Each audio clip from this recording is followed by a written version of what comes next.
नमस्कार साथियों, unique politics पे आप सभी का स्वागत है। आज हमारे बीच हैं सुभाष जी, जो राजनीति की बहुत अच्छी समझ रखते हैं।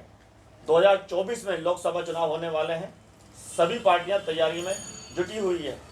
मैं सुभाष जी से जानना चाहूँगा कि 2024 में क्या होने वाला है। भाई जैसे 5 राज्यों में चुनाव है, उसमें 3 बीजेपी जीती।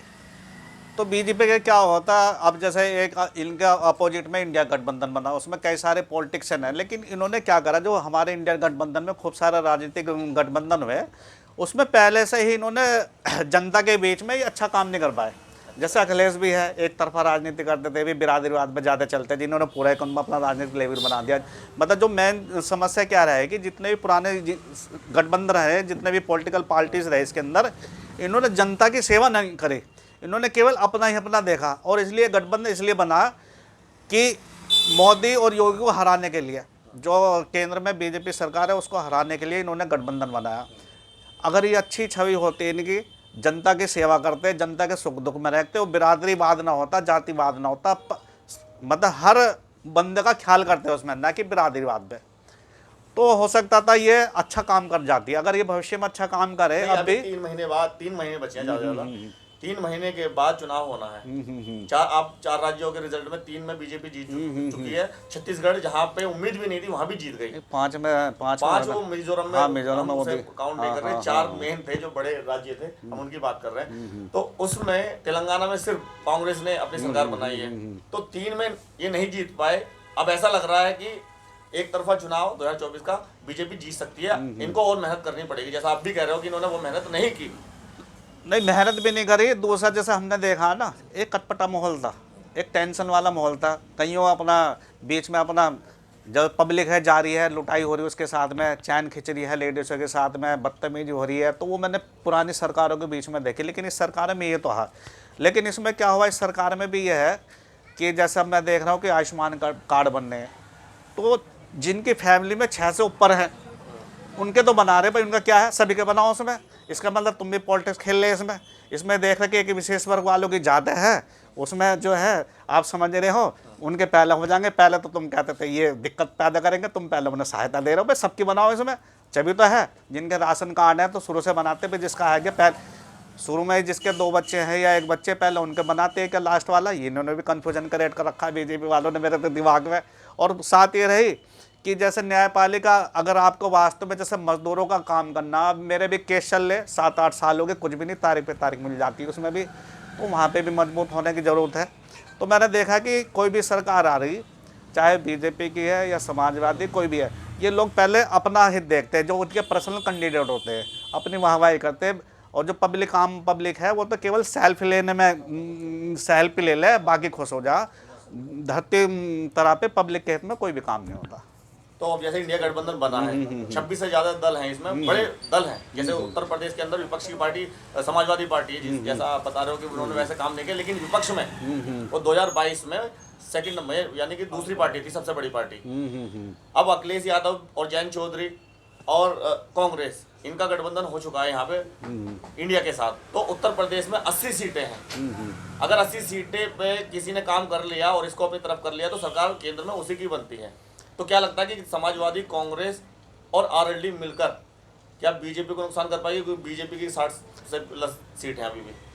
नहीं, इसमें नुकसान तो नहीं कर पाएंगे, क्योंकि मैंने देखा ना इनमें, मैंने कहा कि ये लोग जो है ना, जैसे एलएलडी है, ये केवल हाँ, इसमें आरएलडी है जयंत चौधरी की, ये केवल अपने समाज तक सीमित रहे, ठीक है। और तुम्हारा अखिलेश जी, वो भी केवल यादव तक सीमित रह गए।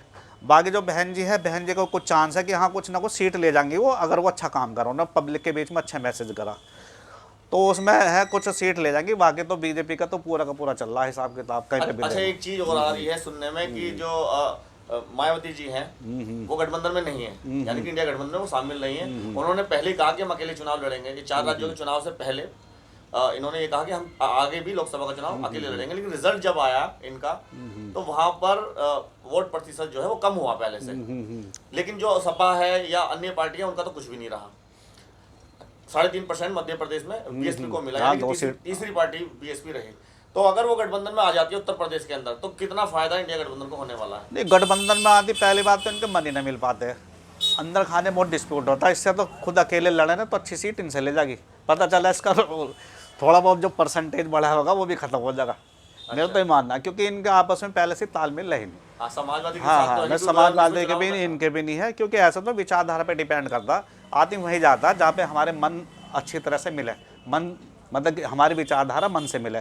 तो मैं तो ये कहूँगा जब बीएसपी केवल अकेले लड़ाए तो अच्छा फायदा ले लेगी उस पर, अच्छा, क्योंकि लेकिन मैं लोगों के बीच में जैसे जा रहा हूँ, मैं इंटरव्यू ले रहा हूँ उनके, तो वो ये कह रहे हैं कि मायावती अगर गठबंधन में आती है तो बीएसपी को तो फायदा होगा ही होगा, और चुनाव भी शायद एक तरफा हो सकता है और इंडिया गठबंधन जीत सकता है, लोगों का ये मानना है। नहीं, मैं तो देखा पिछली बार भी गठबंधन में पहले कितनी, समाजवादी के हाँ साथ समाजवादी के साथ में भी तक कितनी बार जो रहे से इमेज थी वो भी खराब होगी। नहीं, बीएसपी को तो ज्यादा फायदा हुआ था, बीएसपी को तो ज्यादा हुआ था, लेकिन को कम। अखिलेश को आ रहा था, पब्लिक जान गई इनका ये तो यार ये किसी से भी गठबंधन कर ले। पहले इनमें मतलब जो कांड हुए इनके साथ में आपने देखा होगा उसमें भी हुआ था, लेकिन ये वोट की खातिर पब्लिक के साथ जो है पब्लिक को अपने पक्ष में करने के लिए एक हो जाए तो इनका तो राजनीति में तो यही चीज नहीं, राजनीति में ये होता है ना, पब्लिक की सेवा करनी चाहिए, पब्लिक का ध्यान करना चाहिए और निष्पक्ष होना चाहिए और सभी को समान देखना चाहिए, नहीं कि पब्लिक की वोट लेने के लिए तुम उससे गठबंधन करना शुरू कर दो जो तुम्हारा दुश्मन था पहले। नहीं, बीजेपी ने भी 38 से ज्यादा गठबंधन कर नहीं, वो भी बीजेपी भी कर रही है, लेकिन वो अपने हिसाब से कर रही है जो उनके पास चले।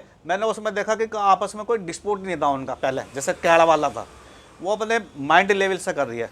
नहीं, उनके साथ जो गठबंधन में है वो बड़ी पार्टियां नहीं, छोटे दल हैं, जैसे कि इंडिया गठबंधन में केजरीवाल खुद सीएम है दिल्ली के, भगवंत मान जी हैं पंजाब में सीएम है, अखिलेश जी बड़े मजबूत हैं, या राष्ट्रीय मायावती तो चलो अभी है नहीं, यानी कि ममता बनर्जी खुद में एक इतनी बड़ी वो है मुख्यमंत्री है, तो इनका जो गठबंधन है वो बड़े लीडरों का है। ऐसा ना, ये बड़े लीडर तो है नहीं, मैं बताऊँ तुम्हें सही, ये तो केवल अपने हित में है। और जैसा आपने केजरीवाल का नाम लिया, पब्लिक के सेवा नहीं थी बल्कि उसने तो लुटाई मचा दी, कि तुम दारू पी लो एक फ्री है, ये क्या सेवा होगी पब्लिक की। अभी तुमने देखा दवाई का जो काम है लोग तो तारीफ कर रही हैं, तारीफ तो लोग कर रहे हैं ना, दो तरह के कैटेगरी क्या होते हैं, उन्होंने जो दी है उस पर तारीफ कर रहे हैं लोग। शिक्षा सुनो, बिजली मैं कह रहा सारी मुफ्त में है ना, बिजली मुफ्त में देती हूँ, तो दिल्ली को तो डुबो रखा उसमें। दिल्ली को यह है बिजली विभाग कितना घाटे में जा रहा, पानी का सिस्टम बोला जो फ्री वाले हैं उन्हें तो देता हूँ गंगा का पानी, वैसे लोग पिए जाओ। ये कह रहे हैं कि हमारी जीडीपी तो बहुत बढ़िया है वहाँ की दिल्ली। नहीं क्या तो रहे, लेकिन उसके तो जेल में क्यों, अभी 4-5 बंदे जेल में चले गए, उसके संजय भी चले गए, वे चले गए, मतलब ये अगर हमारा न्यायपालिका उनके पक्ष में चलता तो जेल में क्यों चले गए, जब उन्होंने अच्छे काम कर रखे तो जेल में क्यों जा रहे हैं वो, ये भी है ना, आरोप है उनके। हाँ आरोप है ना, जब वो हाँ सिद्ध हो गया ना आरोप है, तो आप कैसे कह सकते हो केजरीवाल बढ़े जब उसके नेता भ्रष्ट है। आपने देखा होगा अब दिल्ली दंगा नहीं ऐसा होता ना, जैसे कोर्ट होती बिना उसके तो निभेते उनको, तुम अंदर चले जाओ, बस सिद्ध हो गया मामला तभी तो अंदर है, अन्य तो चली जाती। आपने देखा होगा दंगा हुआ था, ठीक है, हाँ तो क्यों जा रहे हो, तो वो तो पहले तो वो तो पहले धसे पड़े तो इन्होंने तो अपना जो है ना अपनी छवि बचाने के लिए, अपने आप को बचाने के लिए जो कुछ ना कुछ मिल जाए गठबंधन कर लो इस हाल में। तो अब आज मायावती को एक भी नोटिस नहीं आया था, तो मायावती तो बढ़िया है ना, मायावती जो इन्हीं की तरह गेम लीडर है, समझ है, अब उसे 377 पर समर्थन करा तो बाबा साहब के भी समर्थन थे। भाई बाबा साहब बहुत बड़े आदमी थे, जैसे मैं देखता हूँ वो जनता के हित में थे, तो वो तो बाबा साहब के विचारों में चल रही, ये तो बिल्कुल मतलब मैं कह नहीं सकता डायरेक्ट कभी मेरे को। अच्छा ये बताइए 2024 में किसकी सरकार आ सकती है, अनुमान बताइए आप। नहीं अनुमान जैसे काम कर रहे ठीक ठाक कर रहे, लेकिन ये इन्हें पब्लिक के जो है ना, जैसे मंदिर के साथ चलो मंदिर बनना बढ़िया हो गया, मंदिर बनना, लेकिन इन्हें पब्लिक का भी ध्यान करना चाहिए, जैसे हाँ नौकरी भी देनी चाहिए, महंगाई भी ज़्यादा है, महंगाई भी नहीं है, महंगाई तो बिना काम करने में अगले होती है, लेकिन पब्लिक का जो आज पॉपुलेशन है बेरोजगार, नौकरी वगैरह नहीं, इन पर भी ध्यान देने पर नौकरी मिलनी चाहिए और सभी वर्ग को मिलनी चाहिए, नहीं कि स्पेशल में अपने अपने को लिए। तो जो ये आपने लगाया ना जो कॉन्ट्रैक्ट बेसिस ख़त्म करा, वो भी मतलब उसे ख़त्म करके अपना पब्लिक की नौकरी पर ध्यान देना चाहिए, सरकारी नौकरी पर ध्यान देना चाहिए, ठेका पर्दा खत्म होना चाहिए।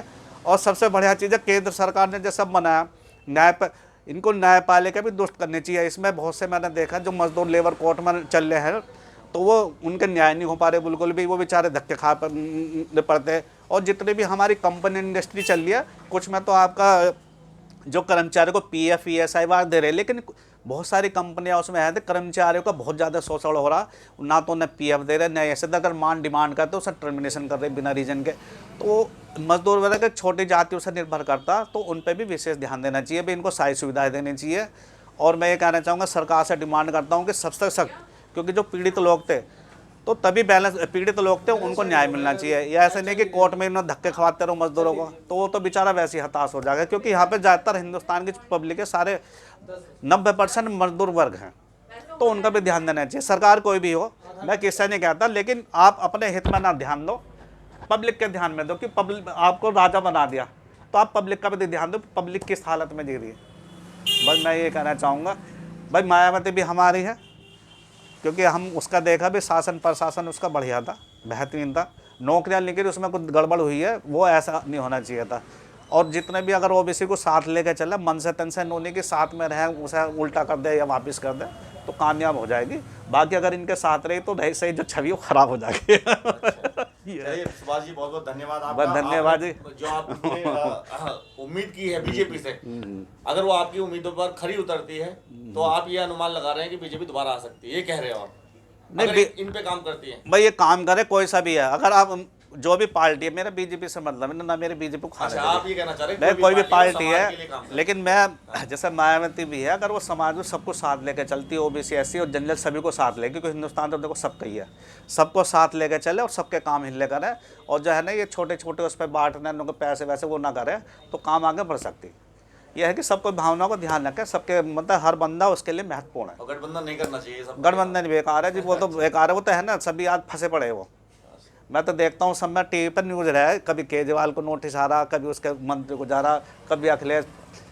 मैं अगर मैं स्पष्ट बोलूँगा तो आपको तो सब पब्लिक को पता ही है, क्योंकि मायावती भी आप इनमें टॉप लीडर है, ठीक है। क्योंकि आप जान दोगे अच्छे लीडर की अच्छी कदर होगी अगर वो पब्लिक को सबको साथ लेगा, ओबीसी वाले को भी साथ ले, जनरल वाले को सबको साथ लेगा, और भावना की कदर का, तो वो भविष्य में आने वाले भी अच्छी लीडरशिप उसके हाथ में धन्यवाद सुभाष जी। सुभाष जी ने जैसा बताया कि 2024 के चुनाव में कोई भी जीते, किसी की भी सत्ता आए, उनको ग्राउंड यानी जमीनी स्तर पर काम करना चाहिए और जनता के बीच में रहकर काम करना चाहिए, गरीबों के लिए काम करना चाहिए, पिछड़ों के लिए काम करना चाहिए। बहुत बहुत धन्यवाद, नमस्कार।